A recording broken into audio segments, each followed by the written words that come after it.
Greeting everyone, welcome back with me. So today I want to again make a presentation about metallurgy. We'll talk about the heat treatment of non-ferrous alloy.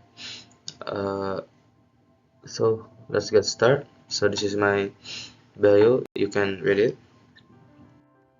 Now this is for the book reference.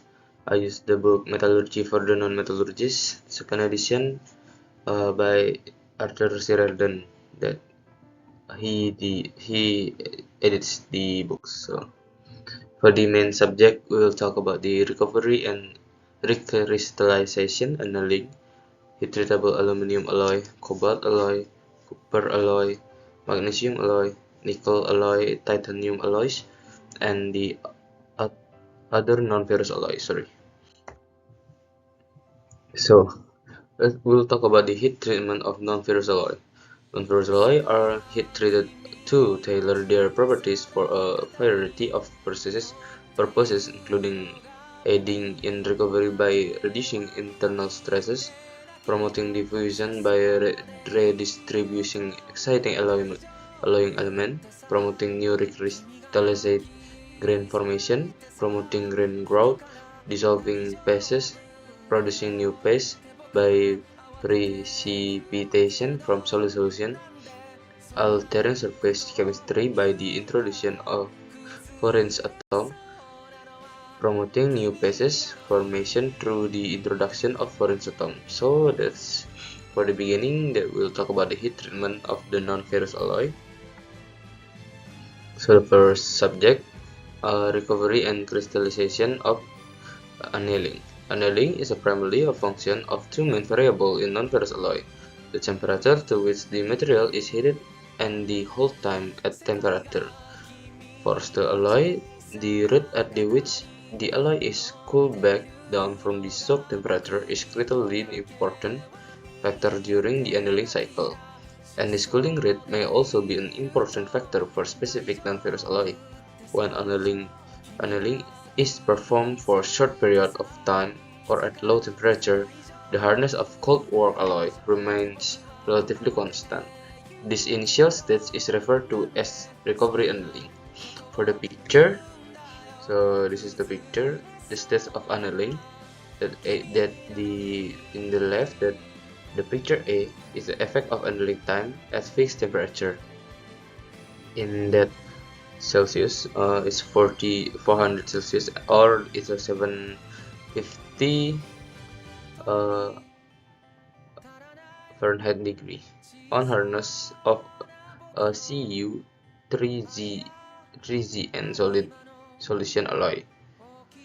So next we'll talk about the heat treatable aluminum alloy. This is the second point. So the different type of aluminum alloy also can be classified as either heat treatable or non-heat treatable. The highest strength level are attained by the heat treatable alloy, which are strengthened by precipitation hardening. Rough heat treatable aluminum alloy include the aluminum copper series, the aluminum magnesium silicon series, the aluminum zinc series, and the aluminum lithium alloy of the 8.XXX series. These alloy achieve higher level of static tensile strength, but with less of an improvement in fatigue endurance. The minimal fatigue improvement in precipitation hardened alloy is due to the fact that fatigue crack initiate in the precipitate freeze zone adjacent to grain boundaries. Moving to the next topic, we'll talk about the cobalt alloys. Cobalt is a useful in application that make us of its magnetic properties, corrosion resistant, wear resistant, and or strength at elevated temperature. Biomedical application is another important use. The initial biomedical application of cobalt-based alloy were in the dental field, and early evaluation of these alloys show excellent wear resistance, corrosion resistance, biocompatibility, and mechanical properties when used in FIFO as orthopedic implant. Hardening mechanism for cobalt alloy Fourth, solid solution strengthening, work hardening, or solution treating and aging. Copper alloy. Copper can be hardened by solid solution alloy and by work hardening.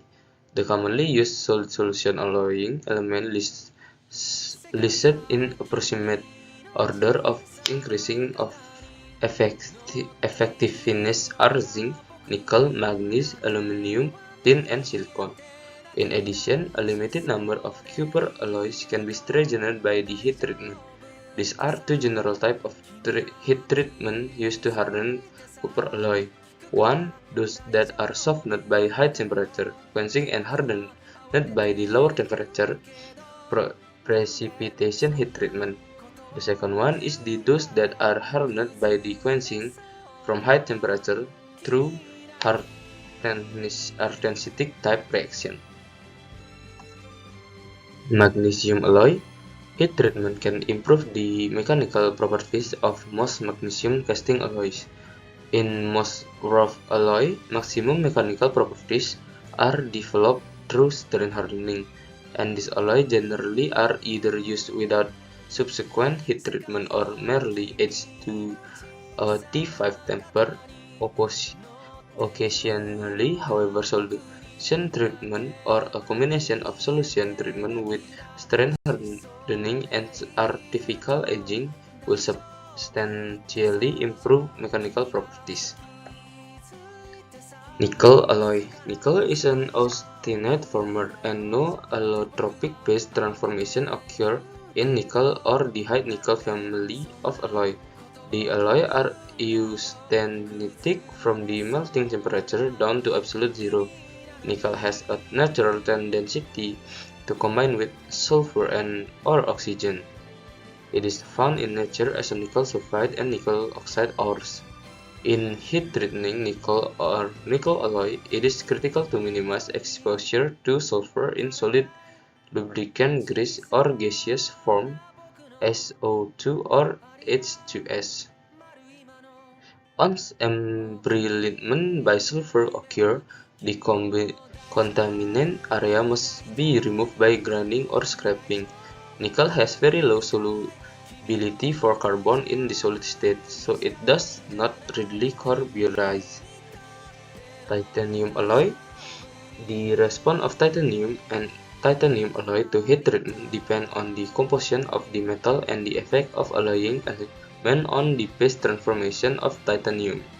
Like iron, titanium is an allotropic element. Titanium has an HCP crystal structure called an alpha base at temperature below the 885 Celsius degree or 1625 Fahrenheit degree. When the temperature of pure titanium reaches 8085 Celsius degree, called the B transient temperature of titanium, the crystal structure changes to a BCC structure.